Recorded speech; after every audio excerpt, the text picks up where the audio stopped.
by talking to yourself, by being strong internally, you can face whatever. When you do the right thing and when you're fair, then great things can happen and people will respond more to that. Ladies and gentlemen, welcome to the Sprezzatura podcast. This is our 6th episode of this magnificent season we're shooting in Barcelona. And today, joining us is the wonderful Fiona Garvey, CEO of Softonic, but a lot more than that too. So without much further ado, we're going to dive into the discussion. Welcome, Fiona, and thanks for joining us. Thank you for having me. I'm super excited to be here. It's a pleasure, you know. And it comes through connections, which is one way we find the most interesting guests that we host on the podcast. So our connection is from a lovely lady called Miriam. And shout out to Miriam. She's traveling right now, but we will also celebrate again with her when she's back. And Miriam is credited somehow, but also at the same time, has caused the mess that is me being in Barcelona together with the family. So tell us more about what brought you here. Well, I think so. If you ask my friends to describe Fiona in 3 words, the majority will somehow say Irish.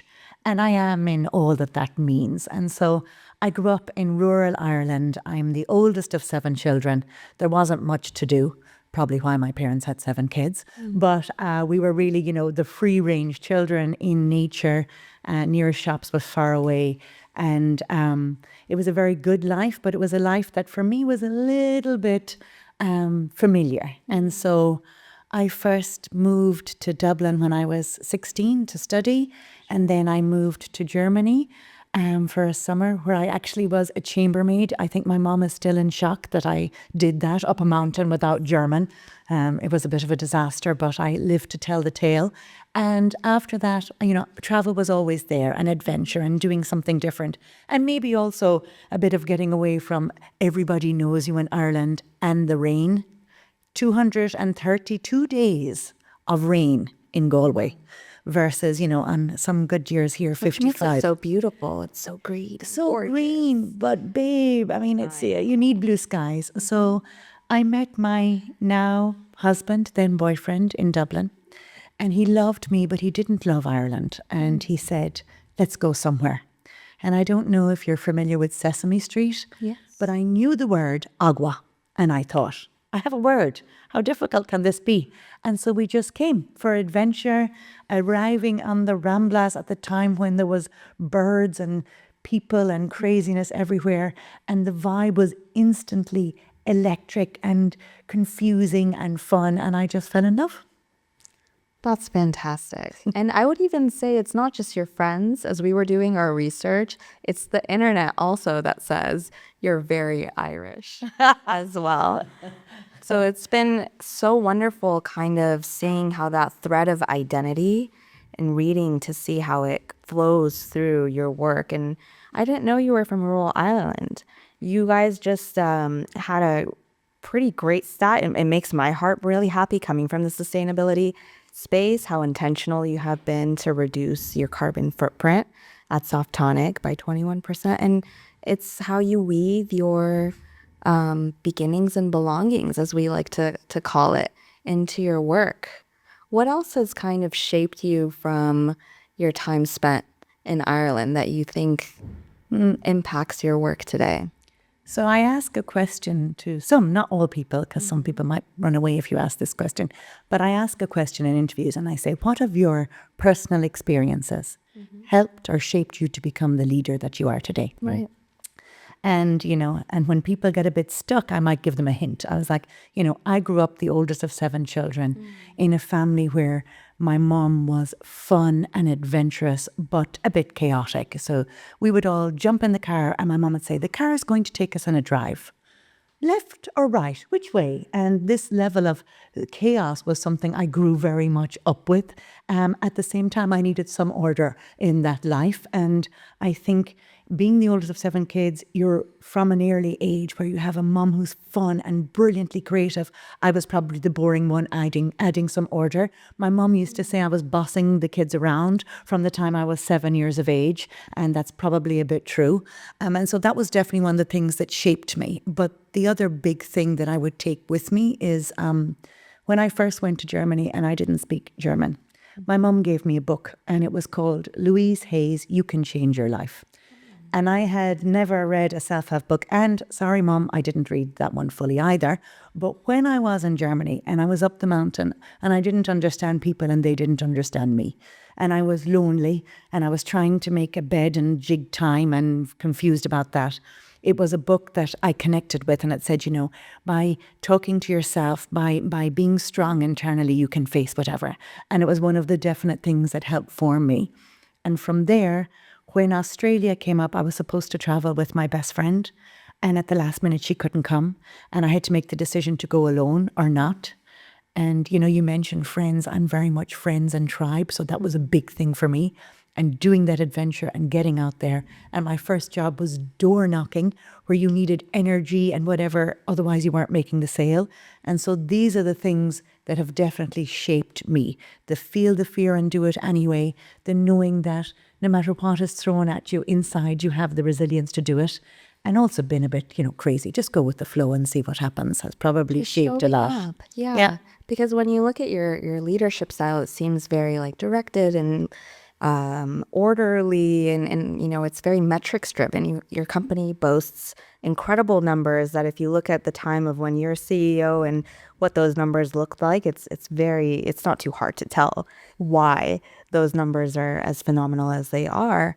But a lot of us think that there's a formula, right, in order to be able to get to this. Would you say that you have a formula, or is it that you just gather experiences and move forward? So it's an interesting one, because I think if you ask what my gift is or what's my superpower, I have an ability to bring in business and numbers and have a very strong feeling for numbers with a strong sense of intuition. And often the data will get you so far, but it is the gut that will bring you to a new level. And the balancing of that is something that I do quite well. Knowing, okay, intuitively, this is the path to go, but then also using data to back it up has been probably one of the cornerstones of what we've done. And I think also in Softonic, a big thing we needed to do was work on our culture, because we had been the highs. So Softonic is the world's largest download platform on desktop. We serve 100 million users per month with free software. And when I joined Softonic, it was in 2012, and I was employee number 297. And we had won Best Place to Work in Spain for the last 4 years in a row. Everybody knew us as a company who was growing and doing amazing things in the world of technology and being very cutting edge. And then we had a crash. Google, the god of Google, decided that they were not going to renew our advertising contract. And they also de-indexed some of our pages, the SERP page. So the most monetized page on our site, Google went, we don't like that. We are the search page. You cannot. And so from one day to the next, we literally crashed. And Softonic is a story of resilience, and we call ourselves Softonicos. And from that, we had to rebuild. And so from the hard, we went from 450 people to 120 people. This happened in 2014, 2015 was a tough year. And we brought in a new CEO, Scott Arpagian, and he did a brilliant job of steadying the ship. And so he brought the company back to profitability. And there was a culture very much of resilience and strength and togetherness, and we can do it.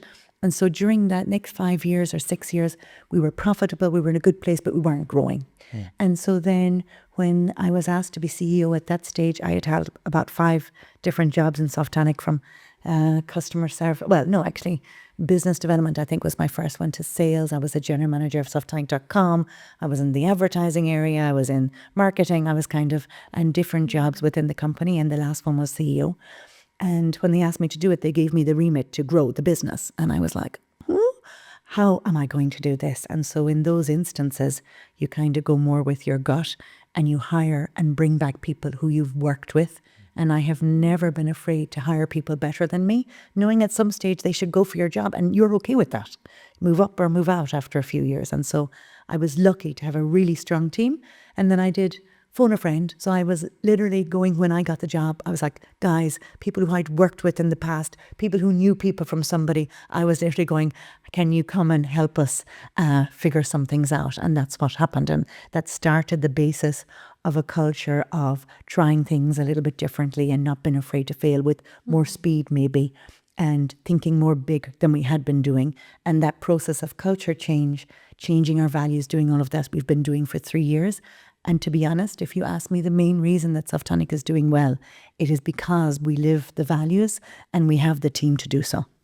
It was so obvious to me because we had just met today for maybe a little bit of a coffee before this conversation, but it just jumps right out at you that you are someone, and I think I mentioned this to you earlier, that you truly walk the walk. I think something that's a little bit tiring and exhaustive now is we have panels and conferences and everyone's more or less on the same page. We shout it from the rooftops that we need to be, more intentional and close the gender pay gap. And we need to really put it down our hands and lift women up into leadership roles. One stat that jumped out at me was that your leadership team went from having one female leader to now 50-50 equal. So you're someone who puts one foot after the other and really goes the mile in order to make sure that what you say is what you do, and that shows in the company. Can you talk a little bit about how challenging, or is it easy for you to be able to do the things that we all say we should do, but maybe gets a little bit more pushback from boards and shareholders and I think forces of nature? and I probably authenticity is one of my core values. And I remember in the beginning when I became CEO, thinking I needed to dress different or be different to fit a picture, but quickly realizing that's not me. And one of the things that has, I believe in equity rather than equality. I believe that, the best person is for the job, but at the same time, circumstances mean that you need to offer certain things to be able to have that level playing field. For example, flexible hours. If you have moms going back to work and they need to collect their kids, offer that as a possibility. Try and, reduce bias. Try and go to events where, especially in tech, women, you can attract more women. You need to be deliberate in your actions. That doesn't mean to say that in the end, I will say you have to hire this person because of gender. No, but I will push the team to go to places where you can connect with women and bring that in so that we have the broadest options better, and offer the perks and facilities to be able to encourage more equal playing field. If the mom is minding the baby and that's okay, then allow them to go at 5:30 and do that, and don't have that as a holdback. And I think from a personal experience point of view, I have always worked in male-dominated worlds. From the time of my dad has a hardware business, everything to build a house. And you were used to, give me one of the lads, you don't know. And I'm like, maybe I do. That was a world you grew up in. But it was the company I worked in before Softonic, when I was pregnant with my first child, they asked me to come back early. And Alina was 3 months old. She's now 17. And the stress of it, I lost my ability to produce milk. I lost the ability to feed my child because I was so stressed about having to go back. And I went back. And then for my second, they asked the same thing. We need you back, whatever else it is. And this time I couldn't.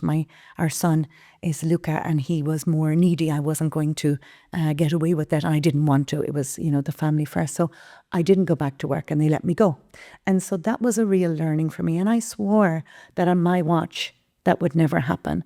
And so the idea of giving equal opportunities, and the idea, for example, I remember Annetta, who worked with us in sales, I promoted her to sales director when she was pregnant. And she was really surprised at that. She was like, but I'm going to leave. And I was like, but that doesn't matter. You're the person for the job. You've done the work. Because of this, I can't, and we can't say you're not here. So I think walking the talk has come a lot from personal experience, and knowing that, when you do the right thing and when you're fair, then great things can happen and people will respond more to that. So from that perspective, you set the right environment for your team to basically shine and perform. What is for you the best environment, set of circumstances, situation where you can actually perform at your best or be creative at your best? From a personal point of view, I like to be in a fast-paced environment. And I like to be in a place where mistakes are celebrated, not criticized. The feeling of psychological safety is really important. From a point, I like to be with diverse mindsets.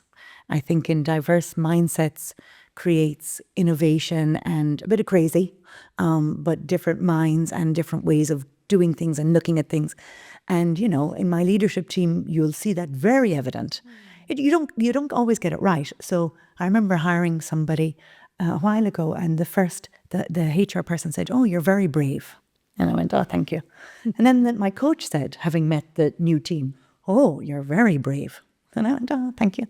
And then the third person said, "You're very brave." And then I went, "I've probably gone too far." Okay. And honestly, I had. The mix was too much, and you don't always get it right.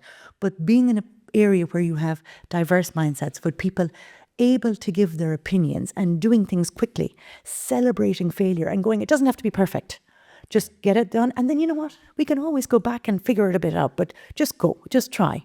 And having that belief is an environment I love, and I hope it's what has brought into the company as well. So built into that, of course, is, due to the fast pace, we are going to do mistakes. Yeah. That's for sure. And built into that also is a way to learn from these mistakes and to recover of them. How do you do that specifically?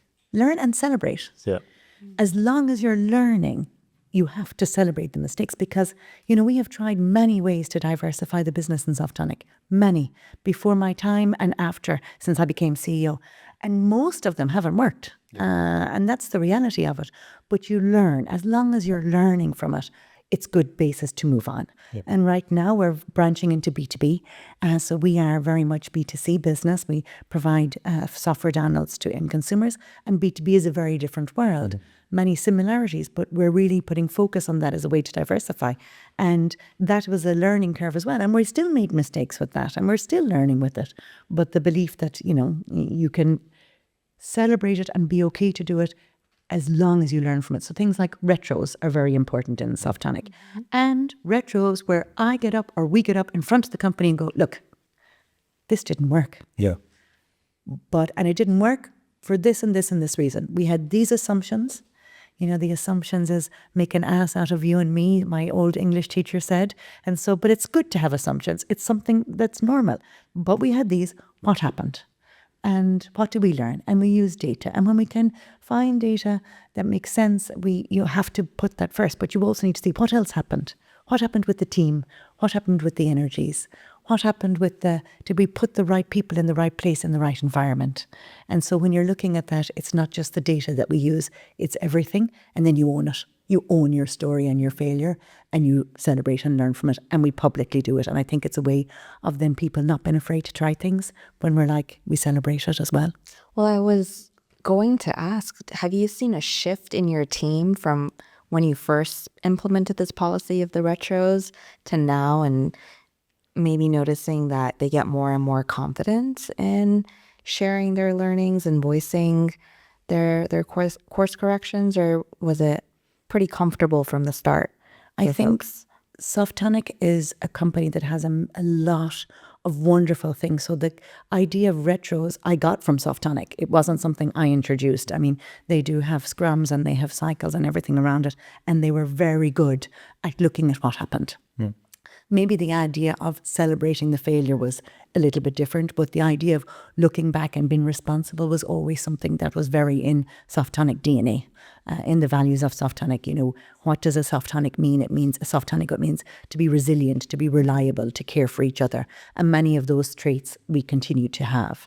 But maybe what's more there is risk it, you know, don't wait as much. And it's okay to try and fail. And that's probably something that was more brought in you. And in the team, I have to be honest and say, in this new way, which was a little bit probably more chaotic, especially in the beginning when we were trying things and throwing them on the wall. Now it's much more organized and data driven, but there was people who found that very difficult. And some people said, look, great, I wish you all the best, but this way isn't my way. And that was okay. And you say goodbye with all the love. Yeah. And because it is a different pace and it's a different way. And there was speed and more responsibility and all of these things. But I think that in the heart of it, the people in Softonic have always been brave and always willing to try, and that still remains and is now, and it's what's been the biggest driver of the success. It's a Barcelona-based company, but you sound the company sounds very Irish. Probably not. I think Very brave and resilient, and with a sprinkle of joy and celebration. Actually, a sprinkle of madness. Before I became CEO, when we looked at the values, a value was still fun. So that's very much my value. So I cannot at all take credit for the culture of Softonic. It was a people and joint effort. But we are born in Barcelona. Thomas Thiago started it as a university project. And we have a lot of different cultures and mixes. I remember, when I was used to in Ireland, I worked in a call centre that was American based. And I remember when I first came to Spain, I needed my computer set up and the guy goes, mañana. And I'm like, but I can't work. And they were like, yeah, but it's 5 o'clock, the mañana thing. And so the speed was something that was difficult for me to transition to, but it's also what you love. Because here you get balance in a way that I didn't have when I was working. you can in fill Ireland. that time with something. Yeah. And so for me, holding on to the culture that is Spain in my work world and the culture that is Softonic, which is Spanish born and mostly Spanish people, is super important because it adds the elements that this city is famous for. It adds the elements of creativity and the balance of, I want to have the craziness of being in the city and I want to have the peace of going to the mountains or jumping in the sea. And this city is that. And Softonic is based in 22 At, the district that is the district known for innovation. So it's very much in the DNA. So honestly, as much as I'd love to take the credit, I really can't. This is very much a company born and bred in Barcelona. So we've been actually having this discussion in other episodes as well. This, how do you define that special magic of Barcelona? How do you define? I guess it's a feeling. No, it fills your heart with. I don't know. It fills your soul. I guess I know that when I live by the airport and in Gavamar beside the beach, and I know when I'm coming in, the feeling of I'm coming home is really there. And Barcelona has the different vibes. It has the chaos and the calm, even if the streets, the chaos of Barrio Gothic versus the organized of Eixample in a small area, you have the vibes, you have the mountains and you have the sea, and it's all there. And so that is a great vibe. It's multicultural and it's innovative. And even, in District 22 At, it's like there are so many startups and it's a place where it's now 5th VC rated most important place to invest in is Barcelona. So it has the energy of innovation and this kind of thing. But mostly it has the balance of the drive of innovation with the calmness. Yeah. And I think I have my son, and is a better way to say it. My son came home to me on Monday and he said, Mommy, do you know I have something to tell you? And I said, what? And he's born here. And he was sitting in a square in Gracia last week in Plaza La Villa, I think. And he was like, Mummy, I was there because I was waiting for somebody and I didn't have my phone and I didn't have anything to do. So I was just sitting there. And I was looking around and I was thinking, I love Barcelona. And he said, there is no place I'd rather live. He was like, the beauty of the streets, the people, the energy. He was like, I love it. And he was like, thank you for giving me this opportunity. And I went, oh, you can't say it better than that. I think there's a theme there, everybody we ask, including ourselves, it's definitely there's the theme of love, the je ne sais quoi. It's difficult to nail it, but it's a common thing. So speaking of your son being without a phone in the plaza, you have spent a week without a phone. Tell us more about that. 10 days, but who's counting? Yes, I think that. So I was in the desert of Zagora last week in Morocco. And I have a friend, and she's also my trainer. Her name is Melissa, and she introduced me to this person called Carol Dami. And Carol is doing some retreats. And I normally go on a retreat every year. So I find self-care is very important. But normally my retreat is, 1 weekend of yoga, maybe a weekend of relaxation. I have done really good ones with lavender and making things. I have not gone away for a week. So this was the first. But I said, you know what, without really knowing too much, I signed up. And then I went, hang on, what's this? And I got the instructions in French and I translated it and I saw no phone. And I went, well, you can bring your laptop. No laptops, no connection. Even if you wanted to, you couldn't. No books. So That's what really got me is there's like really no material for entertainment at all. You could write, bring a paper and pen. And I was going away with a group of mainly French speakers. Now my French is right up there with my Spanish, pretty bad. I know I speak Spanish, but You not speak French. Spanish very well. Tell that to my children. Very important for our audience to know that your Spanish is flawless. My kids would disagree, but that's okay. I'll go with it. So yeah, and so we went. And I had fear, honestly, of when I talked to a friend, I was like, look, if this is something about sitting in the sand in silence, tears running down your face with flies eating it, I'm just not in. That's not going to happen. They were like, no, it is sunrise and sunset, walking in dunes. There is meditation. There is activities with the group, and you just have to go with it. Me go with the flow, Fiona. Sometimes I said, right, I'll go. And all of my friends were like, good luck, Fee. My mom was like, oh my goodness, this is great. But I haven't been without my phone. I'm addicted to my phone. And so one of the biggest things that I wanted to do was disconnect and see if I could and see how I was with that. And you're very lucky because we were interacting with your team and they're just spot on with everything. Ida is my savior. So is it something that you can do because you just have this incredible team now, or? To be honest, I noticed some things. And the one thing is, the first day when I was there, the noise in my head. You need to do this, you need to do that. Have you done this? The children's dentist, Farouk needs to send a report. Have you this? All my team. And I noticed the noise. And we went to a restaurant on the way there. And we went in and we had food. And we went to that same restaurant on the way back. And on the way back, I noticed colours of flowers. I noticed the ground. I noticed so many things that I was blind to see 1 week before. And so stopping the noise in the head and allowing you to be present is such a sense of calm and of being aware of your things that it was for me phenomenal. Of course, though, before I went, I was issuing some instructions, but a big thing that came to me in the desert is that I have an amazing team. And sometimes I can be a little bit controlling and in the red zone. And if it also taught me anything, it was that to trust the team, to delegate more. They may not do it exactly as you would like it, but that's okay. And that was a big message I got in that week. And it also helps me come back feeling a little bit calm. Now, the team yesterday were like, let's see how long it lasts. But at the moment, this thing from the desert that came was a need to be present and to stop the noise. The importance of disconnecting from social and everything around it, and the need to trust in the process and to delegate more were very strong messages for me. I guess, nowadays one cannot afford the time or the luxury of spending too much time away.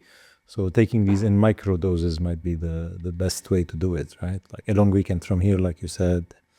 I have to do it. Yeah. So I have, from a point of self-care, I have 1 weekend every month that I mark off on the calendar as recharge. And it's needed. So however you do it, if I've learned something, it's like I'm a better person, mom and manager since I came back. And so taking the time might be a luxury, but it gives you insights and it gives you ways of doing things that are so much more valuable than all of the hours I could have spent doing stuff. So the need to take time, to really take time to stop, is for me a big learning, and the importance of it will give you more than you see, than you think. And having that and being hard on yourself and going, I'm taking this time and this time is ours. is really important. We have half a day in Softonic every week called focus time, where it's encouraged to go out and look and do whatever it is. And that's needed because you need to have time to think. Otherwise, we're in a rat race doing and not looking from above. And in our world, that is technology, that is AI, where everything is changing so fast, if you're not staying aware and in tune with that and taking the time to stand back and look at what you're doing, you're going to fall behind. And you're 1 weekend to recharge. Yeah. The rest of the other, let's say, 28 days of a month, how much of that is consumed actually by work, and what is the rest of the tough stuff that fills it, if any? How much is consumed by work? Look, I have to admit, I love what I do, and I tend to probably do more hours than I should or could. And I get to do that because I have the support at home. So my husband, and we have Loida, who's been with us for 17 years, allows me to do that and to put a lot into work. Outside of that, I think that connecting to people and connecting to the city is also super important to me. So, everybody learns one of 3 ways primarily. You learn from reading, from listening, or from feeling, and the kinesthetic, and I'm kinesthetic. So I learn from connecting with people. Going to events, meeting souls and that are, doing things differently. And Barcelona is a hub for that. So I'm a member of a group called The Cover. It's part of Sir Victor's. In there I met my coach and so many other people. It is a community of innovative people trying new things, and I learn a lot from doing it. They have great events. And then you have events like, AI Summit last week, and you have 4 years from now, and Mobile World Congress, and so many things that are happening here that are a bed of ways to learn and meet new people who are doing some amazing things. The Asadi Summit, I have spoken it there for the last few years, and it's full of entrepreneurs. And I met a 26-year-old girl, she's still a friend, who was finding out if you could, from a nose test, check for cancer, of lung cancer. And you were talking to her, and then the next thing, there was the guy beside you was doing things in terms of Kenya and for giving back. That was amazing. And then the next person in front has developed, and Timo from Kutra, and you're surrounded by all of these amazing people doing amazing things. And so if I was to fill my time with anything, you've got this, you've got connecting with cool people like the Miriams of the world, who organizes meetings with amazing women who are doing just so much cool stuff. I learn a lot by that. And then I also have fun. I think you have to have fun. I eat, I drink, I connect with friends, and that's the thing that consumes me. Other than people, do you have any particular passion that you want to talk about, or something that fills maybe that weekend that you keep for yourself? So besides the fact that I live by the beach and the sea, nature and walks in nature and connecting with green, maybe it's the Irish in me, is super important. And I remember there's a doctor in Barcelona, and I was having strange symptoms, and my strange symptoms tend to be stress related, if anything. I think at the time, I was losing some hair and I was stressed. And I went to a doctor, and they wanted to give me some tablets, and I was like, let me try another. And I went to a doctor in Barcelona, he's Jose Tos. And I went to him and I described it, and I was thinking, look, there's something wrong. I'm having vertigo, I'm losing my hair, whatever. And he wrote me a prescription. And his prescription was meditate and go to the forest and hug this specific tree. And that is your medicine. And I went, yeah, but I think I'm dying. And he was like, no, try this first. And so that is my medicine, to be in nature, to connect with trees and things like that. That when I'm feeling that I'm off kilter, I do that. And the other thing that I swear by that has saved me in the years is doing breath work. I'm not very good at meditating. Too much noise in the head sometimes. But breath work is a thing that keeps me grounded and has kept me good. Yeah. It's so interesting to me because we have all of this conversation in San Francisco Bay Area, Silicon Valley cluster where I'm from, that is 996, work 9 a.m. to 9 p.m. and 6 days a week. Hustle, hustle, hustle, grind, grind, grind. And similarly, in parallel, we have all of the conversations around, but you have to meditate and journal, and it doesn't, those two contrast. But here you are someone who, again, is growing the numbers, leading, a well-balanced family. You have your hobbies. We won't quote your kids. Don't worry. And you're adamantly saying, even if it's for a little while, 2 days, whatnot, you're pretty strict about the unplug of it all. I think because you have to be. I'm smiling here, because balance is probably something that is not my strongest suit.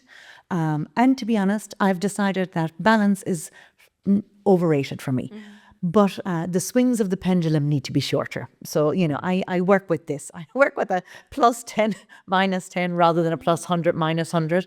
But balance, the idea of full balance, I haven't found that yet. And I think that striving for that from a personal point of view, I'm like, you know what, it's okay to be a bit off. Just manage the swings. But I do think that we have in work, we have Nilo, it's an app for mental health because you see more how the outside world and the inside world are affecting people. But I have to say, I did something quite controversial recently. So we were full remote and then we came back 2 days a week. So 2 days a week, a Thursday was compulsory and you had the freedom to choose another day. And we also allow full remote during Christmas, Easter and summer. So July and August, you can work from wherever. There's a 4-hour window, but therefore you can be, I can be in Ireland, but I can not be spending all my time with my family. And that was working well. But I made the decision to bring people in 3 days a week from September and between September and December.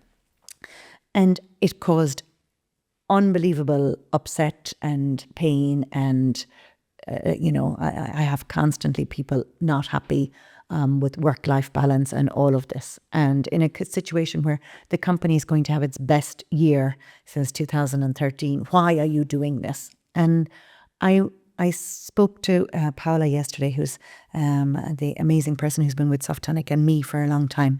And I was trying to say to her, Paula, this isn't a punishment. But I feel right now that the need to care for people is important. And I can feel more and see more in days in here than I can anywhere else. And maybe I'm upsetting some people, but maybe there's one person in the company who I can see is having a hard time and I can go to and say, are you okay? And maybe that's enough. And so this idea of doing things, it's not because of punishment, it's not because of control, but I feel right now that in the world we're living in, with so many difficult things, all the stuff with the news, everything that you're looking at is tension, and it's our responsibility to care for people in a way that we didn't have to before. And I'm not saying we're going to stay in the office forever. I'm not. But right now, I think it's important to connect people, to see people and to be there to support and to ask, how are you? And really ask, how are you? Yeah. And that's what I know. I know my team don't love it, but it's what I feel I need to do at the moment. But it's your intention is beautiful, right? I think a lot of us, as the work from home mandates are shifting and pulling people back in, it's more so to extract more. It's more so to kind of make sure that folks are on track and goals and outcomes are being met. But I would have never expected for a CEO to say, no, it's because I want to see and observe and understand how to better support my people. Have you heard about this? We all do it. We all do. Well, the good CEOs do, sure, but I've never heard it articulated like that. And that's really beautiful and heart-driven to me. Because my team is everywhere, actually. I see the benefit, and that's what I say to the people who are in Barcelona. It's like, come to the office. It's here for you. I don't need you to be here. It's actually for you to, ask a question or come back. But we're a small team. It's different. But so my question now is taking it into the future. And you're in tech. And clearly, one of the areas that are being positively impacted, but yet, questionably on the workforce side is the software part. Like one of the best uses for AI today is actually to do software. So where do you see the future of the company from a workforce perspective, from a culture perspective, going now? So, look, if I had a magic ball, I'd love to know, because AI, there's so many things happening and how the world is changing is so important. So we have an objective around evolve how we work. And our purpose is not at all to reduce headcount. In fact, we want to increase it, but just to have people doing things that add value. And so we have very much a philosophy of using AI. And in our company, it's clear that, we have the tech team using Copilot. We have the content team using AI. We have the whole simplifying and how we're working. Our finance team under Farouk have led the way in terms of doing things with AI, and we bring it in. So in the focus time every week, we're like going out. We have a channel with AI innovations and everybody's moving things. But if you ask me what keeps me awake at night, the reality is Softonic gets its traffic, the majority of it, from Google.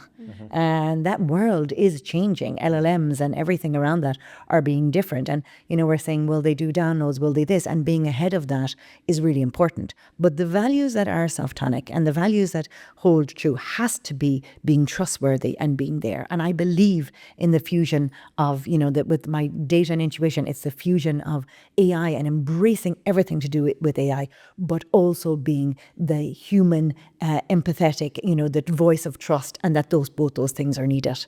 And it's exciting. Look, there's how my job and life is exciting. I was, as an example, after my desert experience, I've decided to get my second tattoo, and I know the word. Sorry, Mom, but I know the word. And I spent time in ChatGPT yesterday going, like, me, you do this, come up with some designs. And it was phenomenal what you can do. And so I believe in embracing technology, especially in the world we are. But there is a lot of uncertainty. And you also have to know that many people are fearful because the unknown is scary sometimes. And so you need to also balance it with being very empathetic and there for the teams, and knowing that, you're pushing, you're driving, going, be aware, be outside, but letting people understand that people are still at the heart of everything that you do. Yeah. And that's good, like in areas like healthcare, like the legal space, where, little time that the professionals have, the doctors, the lawyers, can now be more focused on delivering the human part of the consultation or the negotiation than actually dealing with the nitty-gritties. But what keeps me up at night, or from a business perspective, I mean, like you said, our business is also getting a lot of disruption from AI, the creative world, the brand. We had a chat about it, Radin and I. Would AI agents care about which brand they're buying from? Well, the logo or the advertising or even the message, it doesn't matter. Maybe we're gonna see that. But what really keeps me up is what's gonna happen with our kids. Like, you have kids around the same age as mine, and they're gonna join the workforce anywhere in 5 to 10 years from today. And I don't know if the word work will have even the same meaning as we have today, let alone if it still exists. So what are you thinking on that direction?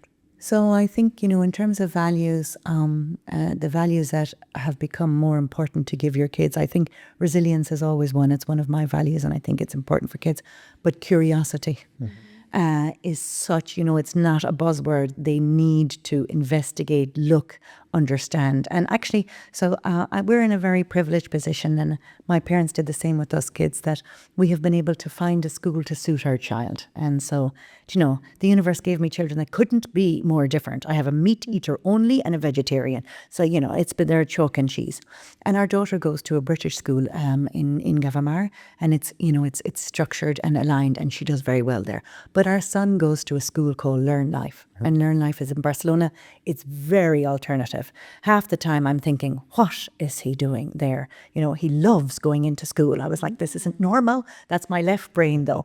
But the difference between them is, in Alina's school, they're saying you cannot use, AI tools or ChatGPTs of the world. You need not to, and we will check to make sure you're not. In Luca's school, they're saying use all the tools, but cross-reference, do the things and think about it differently.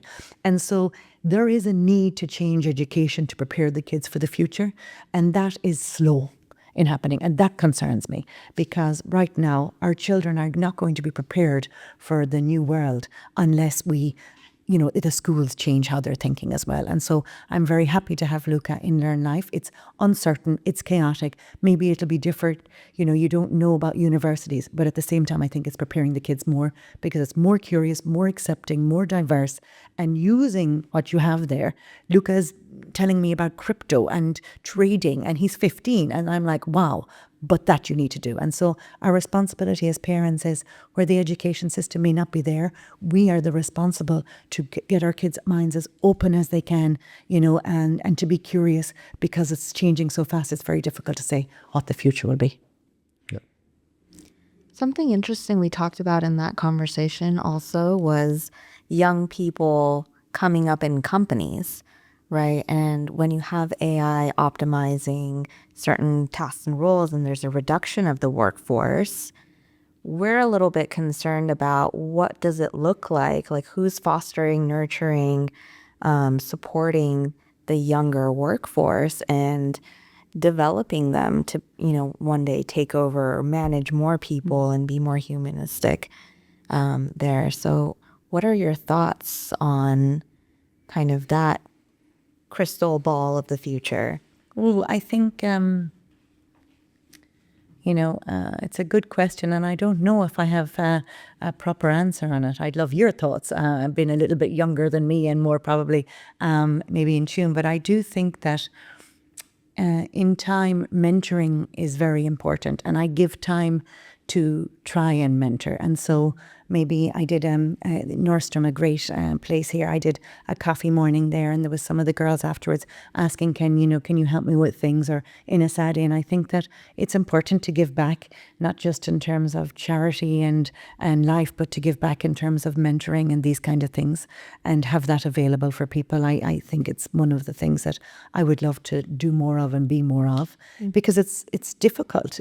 Things are changing so fast. The degree you did could be, no good now. Absolutely. And so I think that we just have to be available, and to be open with our open heart to be there in a way. Ida, who you've met and is my organizer extraordinaire, she goes, you don't have time to do these coffees. And I was like, no, make the time. So from a personal point of view, for me, it's making time to be there if somebody has questions or whatever else it is. And maybe that will help in some small way. And I think the drive to bring people to the office is also helping with this ad hoc kind of mentoring between people. It cannot be always so structured. Sometimes it's just like people being around people and being able to ask a question or answer it. Yeah. Going back to the work part and Barcelona now,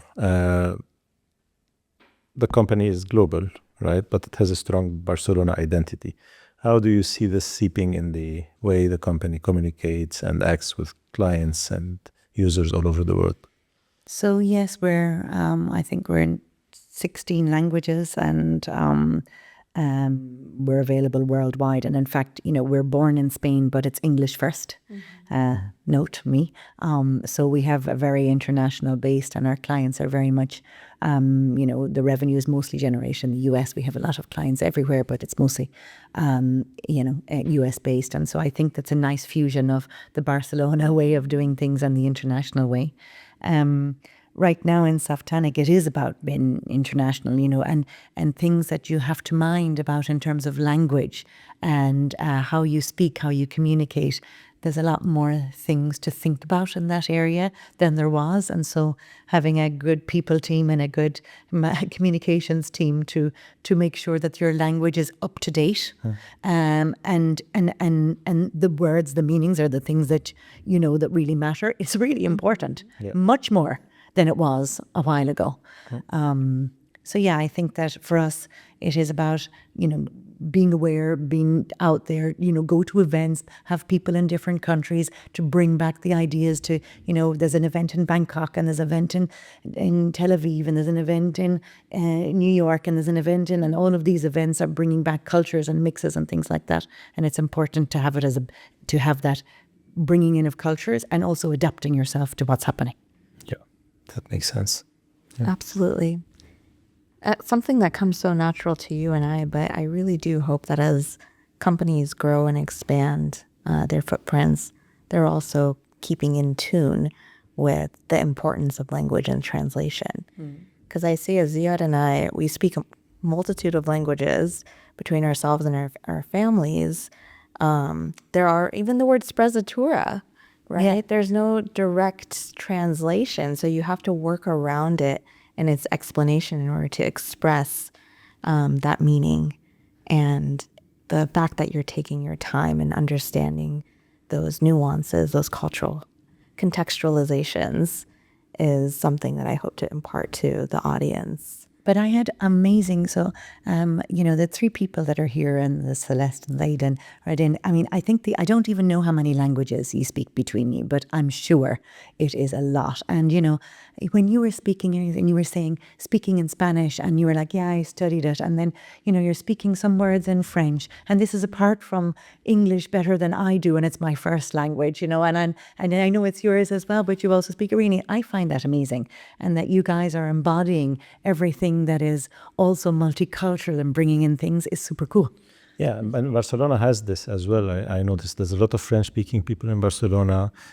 We talk about Catalan and Spanish, but also I see that everybody from Barcelona is happy to indulge my bad Spanish or to automatically switch into English, even if their English is not so good, just to help out. So it's quite an interesting Everyone's been so kind. Yeah. location for that. Moments.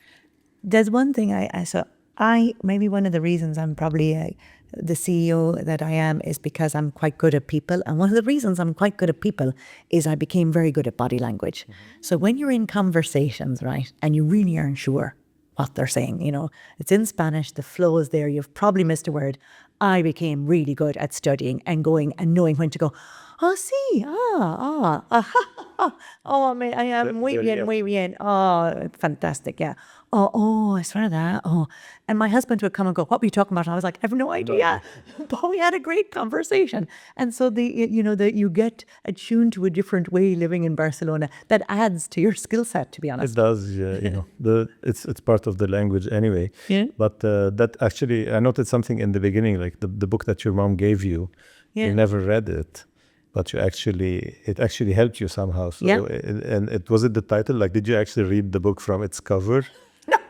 I read the back of it and I read the first 5 pages, but it gave me enough. It had a mantra that said, you're grand, basically. Sorry, the Irish expression, but basically saying you're fine. It had a thing saying, outside is outside, but inside you have what you need. And another message that I remember is the very strong feeling that all would be well, because my mom had written all is well, Fee. Well. And so it's true, I didn't read it, but at that moment, it was my first self-help book, and I probably read more of that than I had many. It really helped me to understand that inside you have the answers, to know that, if it's hard now, it's okay. There are obstacles to overcome, but you will be fine. And to be able to go with, okay, this is the situation I'm in. I'm not sure how I got here, but I'm going to figure it out. Or the one you put yourself into in the desert. Oh, yes, that's another, yeah. And this happens to me quite regularly where I'm going, how did I end up here? Or what did this happen? But, okay, go anyway, just feel the fear and do it anyway. Tony, my coach, he quotes that, and it's a book as well. And I have a very strong sense of that. You get out, you just try it. What's the worst that can happen? I say to the kids, you got to try. And these things help you growing and learning. Yeah, that's true. And I guess you answered indirectly the last question that one of the last questions we usually ask, like, what would you say to the next generation? So your message to a 16-year-old kid who's, or an 18-year-old starting in life? I think it is I'm saying, it doesn't have to be perfect. Just try, and you can always make it better. But with the kids, with everything, it is, feel the fear and do it anyhow. And I've talked before about the importance of being a little bit out of your depth and knowing that that's okay. And I believe in that metaphor. You're in the sea, just getting a little bit out. You still see the shore. You're not out there drowning, but you're a little bit out of there, a little bit unsafe. And that keeps you working. It keeps you paddling. Yeah. And so I try and do that with with my kids and the family. It's like, there's a whole world out there and there's so much to experience. Keep your mind open and your heart open, and good things can happen. Yeah. It comes from the place where you started, like, the situation where you feel the best. You said it has to be fast-paced and leave room for error. And obviously, when it's fast-paced, it will have errors, and that's fine. Mistakes happen, and especially that you cannot control anything. But then celebrate them and and enjoy and learn from them. Yeah. The caveat here, and what I'm learning from you, your intentions have to be really great, and that intuition that you're building and you're strengthening has to come from a place that's heart-driven is caring and all of those good things. Because again, coming from an environment or a city that says build fast, break things, we have a lot of unhappy people, uncared for people in our companies. But I think it's because our leaderships, and I speak as a CEO, I do a lot of, like you, I do fellowships, I go out and, do these weird non-linear things in order to learn about the world and feel about the world. And that kind of helps strengthen that care and that love. So that's the one thing I'm taking away from our conversations from you is build that intuition with love. And that's the word. So that you can do that. In the desert, one of the questions we were asked was, what's the purpose? And I was like, my purpose is to survive, because the first night I had a mouse in the room. Now, for anybody who knows me, I'm not good with mice. And when you hear the rumbling in the bed, the little crackling, I was like, oh my goodness. So you go to kind of accept the unexpected. But as that walk happened, what's the thing? And you're looking at the beautiful of the sand dunes, and it's calm, and the stars are amazing at night, and the sunrises and sunsets are things I've hardly ever seen. But the strong feeling was, we're here to love and be loved. And that is nothing that everybody doesn't know. But when you feel it, really feel it, it can help guide a purpose. Now, let's see how long we last in these, Fiona ways. But I do feel that if you do things from a good place, and you remind yourself that you do it from a place that matters, with caring for people as a forefront. And we have a value of one team in Softonic, and it means collaboration, it means caring, and it means checking in with one another. And we need to live that value. And sometimes we're not great. I can be difficult at times, and I can be, ask the people I work with, it's not always roses. I can go into my red zone sometimes. But to come back and to be able to own that and say, look, you know what? I said something I shouldn't have, and I'm sorry, and do better. And that's part of how we should exist. And as CEOs, we have a responsibility for that. We have a responsibility to care for the people that work with us.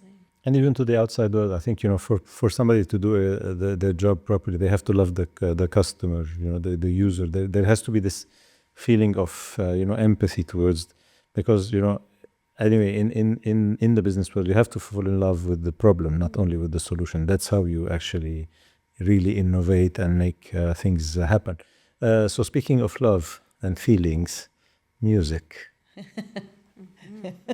We come to our last question of the day. What's a tune that, carries you through the day, or that you like to focus with, or energizes you in the morning? Or strengthens your intuition. You can think of it while I'll... Do you know what? put up the speaker. I have like all of these songs that you think of, in my head right now is, I get knocked down, but I get up again. But that actually, right now, my song, and I'm going to need some help if I pronounce it incorrectly, because it was from the desert, and it's a song that gives energy and joy, is Alors on danse by Stromae. Am I right there in saying that? Lots of good. Alors on danse. Na, na. And actually, that is a song that came from our group in the desert, and it's a song that has a great vibration. Definitely. Yeah, there we go. And in this world, we need good vibrations. Really do. Yeah. And experienced in the collective, which Yeah, is exactly. what the song does. In the collective. And it's something I'm going to actually be supporting the group in doing. I believe that, What a dancing great and joy is good. Are we adding this to our playlist then? I You heard already so. saw it. Download on our Sprezzatura playlist. We're going to make a playlist of the whole season, I guess. So I know some other songs I will put. Oh, At least one of them. 100%. Well, Yes. So as we bring this conversation to a close, thank you so much for making time, generous time with us, as we spent a little bit outside of the context of the podcast with one another as well. And I know that the takeaways here are immensely important, and especially for outside of Barcelona that naturally is experiencing balance, seemingly, as I'm starting to find out, and a lot of love and care and intention. But I hope this message resonates beyond Barcelona for all of our companies and in contexts. Thank you so much, Fiona. Thank you very much. And if anybody wants to find me or reach out, I can be found on LinkedIn, and I'm happy if anybody wants to say hello, have a coffee in the rooftop of Sir Victor's, or, maybe a glass of wine. Let's not be strangers. How delightful. We'll add this in our show notes. So thank you, Fiona. Thanks to our audience for being with us for another episode. And thank you, Radine, as always. Thank you, Zia. Thank you. Thank you very much, guys.